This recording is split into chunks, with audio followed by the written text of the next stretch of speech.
and Walmart to speak to these issues via correspondence with it. We met with them in person with our environmental review experts.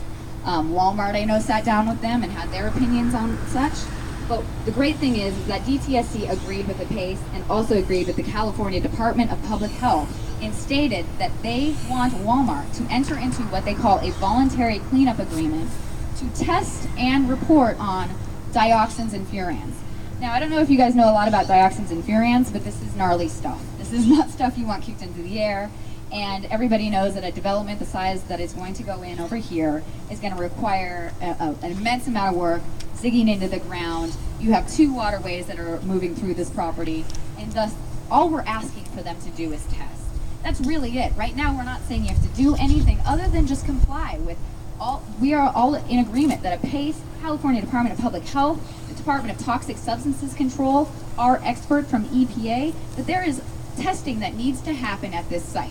And that without that testing, there's no way that we can confirm that the community will be safe from environmental hazards and or environmental impacts. Not to mention health impacts. Now this is your community. Right here we're standing, you guys walked here, it's very small and gorgeous. This is the first time I've been here.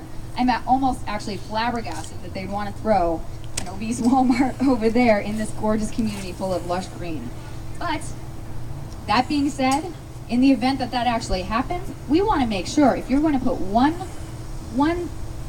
piece of equipment on that property, if you're going to dig 1 cubic meter of soil, we want to make sure that soil that gets kicked up is not contaminated. And that's all we're asking them to do. The DTSC has requested that they do soil sampling for dioxins and furans and report to them. They've also asked that they enter into a contractual agreement that they can oversee this testing. To date, and to our knowledge, Walmart has not agreed to do that. And that's the bigger issue.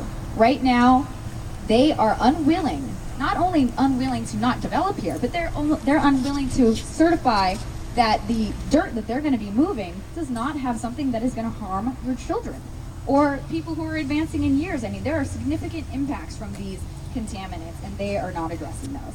Now, furthermore, the environmental impact report in 2010 was certified based on the knowledge that there was no environmental review or testing necessary at the site.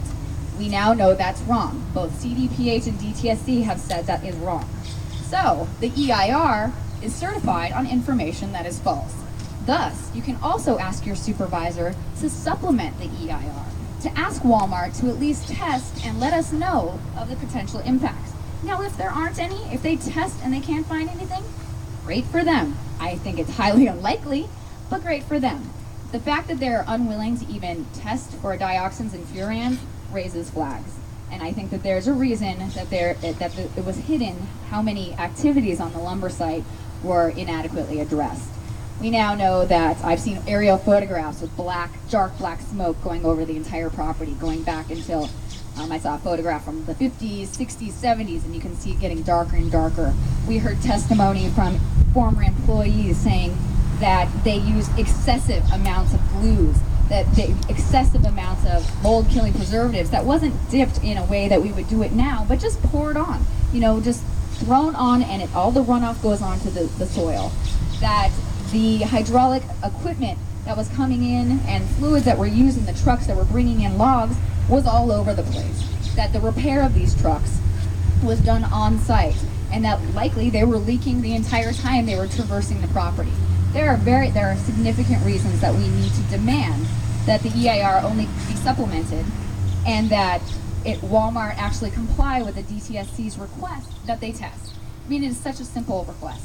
Development can be a blessing in a community, but development that is done in environmentally unsound ways that impact the health of the community is not what you want.